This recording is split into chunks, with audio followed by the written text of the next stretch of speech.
Time for Morning Rounds. From stem cell therapies to editing our genes, we've seen no shortage of medical breakthroughs in recent years. But these developments also raise ethical issues, and so do policy decisions about the kind of care people get and how precious resources are allocated.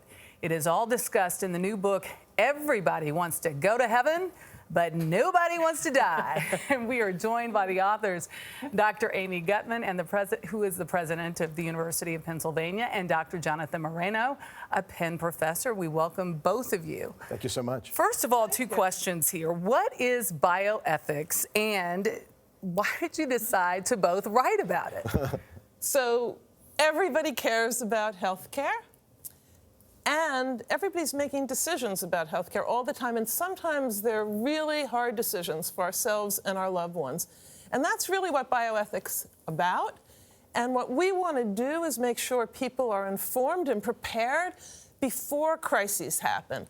And I found out about that the hard way when I was just 10 years old, when on a routine visit to my grandma with my mom, we found her in extreme distress. She was totally aware, but in enormous pain. We rushed her to the emergency room. The next thing I knew, my mom was confronting a doctor who asked my mom for permission to amputate my grandma's leg. And, you know, my mom said at the spur of the moment, you need to get her permission to amputate her leg. And she told me afterwards that she never would have forgiven herself had she not done that. So we want everybody to be prepared and informed about much greater decisions that exist now. When we started writing the book, we realized we both had stories like this in our families. And if you're of a certain age, you remember those days, the black bag toting doctor who came home and was very compassionate. We were talking about this before. House calls. House calls. Yeah. You know, you get a couple of points for remembering the term. Right.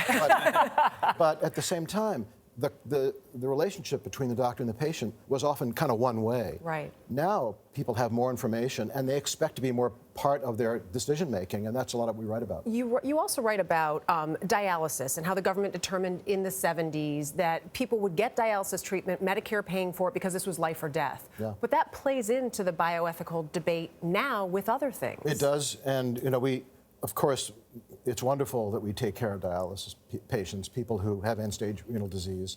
We also, though, 40, 50 years later, start to take more seriously the fact that we're not covering well people who have other serious diseases.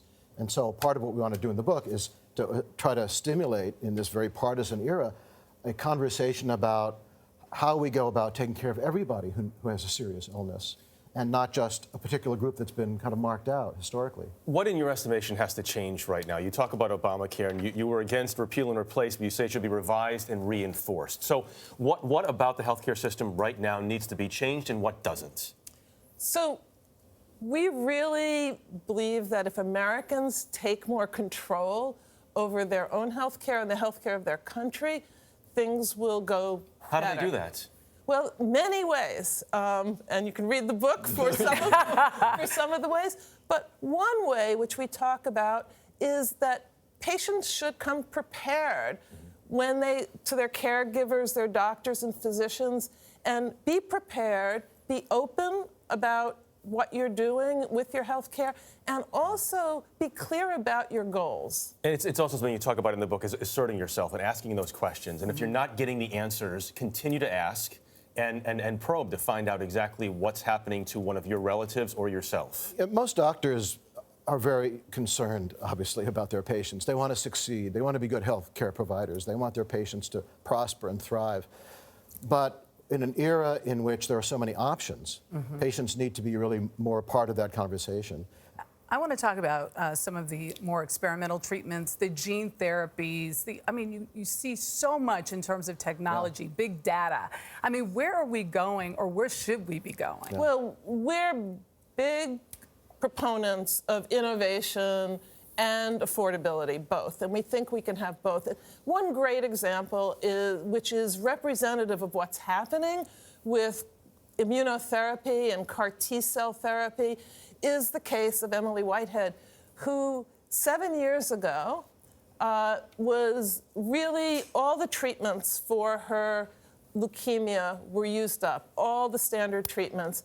And her parents Tom and Emily Whitehead had to decide whether basically she was going to die because that was the case, or to look for something experimental. And they chose the latter.